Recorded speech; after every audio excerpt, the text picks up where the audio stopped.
You might have noticed the protest outside.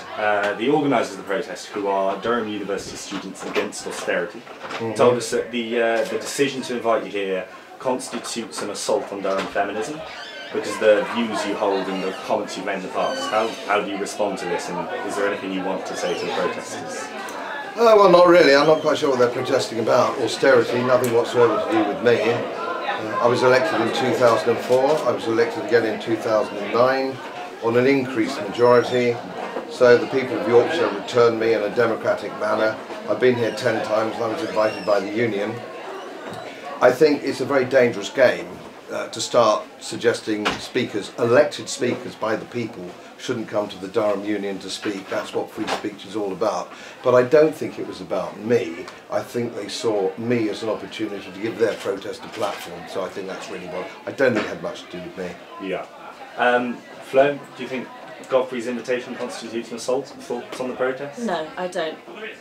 My view on this is, I think the Durham University Students Against Austerity were protesting against giving your views a platform. And I don't agree with anything you say, but I'm glad that you spoke today, not because of free speech, because I think that argument is overused, and not platforming and free speech are different. And not because I agree with you, but because I think your views are widely held in Durham. I'm sorry if this is offensive, well, I'm sorry.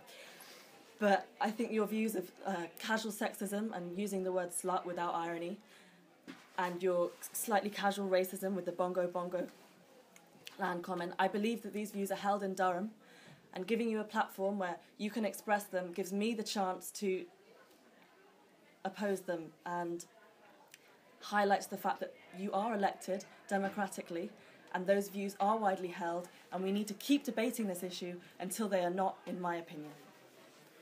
In the past, and there in the chamber you repeated it, you've said that feminists are shrill, bored, middle-class women of a certain physical genre.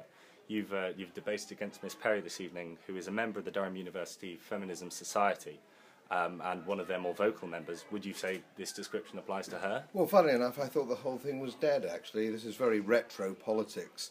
I think probably their heroes, if you don't mind me suggesting, come from the 1970s. And I think they're fighting a fight that's already over, and I think they need to move on. I believe that the comments I made about the 1970 feminists in the main were quite right.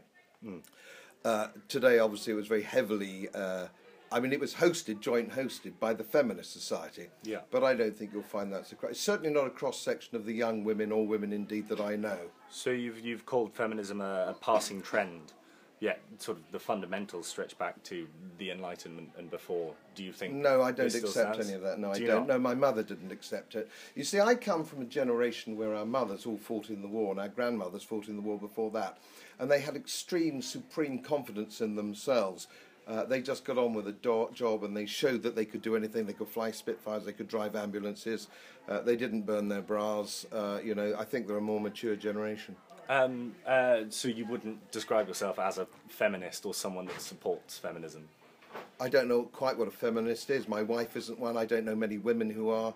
My wife's a professional woman. All my colleagues, female colleagues, are professional women. They see themselves as meritocrats and I don't know what feminism means. I don't know what it means. Does it mean to say that you're supposed to get promoted, you're supposed to be advantaged simply because you're a woman, and it has nothing to do with merit? You might as well talk to tall people should be advanced, or short people, bald people, fat people, ginger-haired people. The whole notion of this feminist business is simply absurd. Flo, simply absurd, feminism? Okay, since you've invited me, I thought I'd explain what feminism is. I like the way you compared women and ginger hair people. The fact that, very clearly 50% of the population are women, and ginger hair people are sadly a minority. So it's a bit weird. But feminism is just treating men and women the same and giving them the same opportunities. And that is just not happening. Well, it has throughout my political, my military career, and my business career. It always has. With Why me do you think, and then? Most people that I know. Look at 50% of the people going into 50% of the people going into law, 50% of the people going into financial services. Well, then why aren't they in the top? 50% people going into medicine, but they are. But I had a not. party for my Statistics say. Cambridge University girls the other day, We had 3 vascular surgeons at the party. We had a squadron leader from the Royal Air Force. I think you're living in a world, a different world to the one that most people actually live in. I think you're living in a sort of a university bubble. I think you're finding a fight. I think you're trying to find something to do with your life, and you've chosen this. I don't think it has any relevance in Europe or North America. Need to find something to do with your life and chosen Well, this? yeah, frankly, I do need to find something to do with my life. But no, if I... Joys of being a fourth. Yeah, if I wouldn't choose to fight feminism. I don't enjoy it, even. I prefer being funny about shit, and I do it because I constantly experience sexism.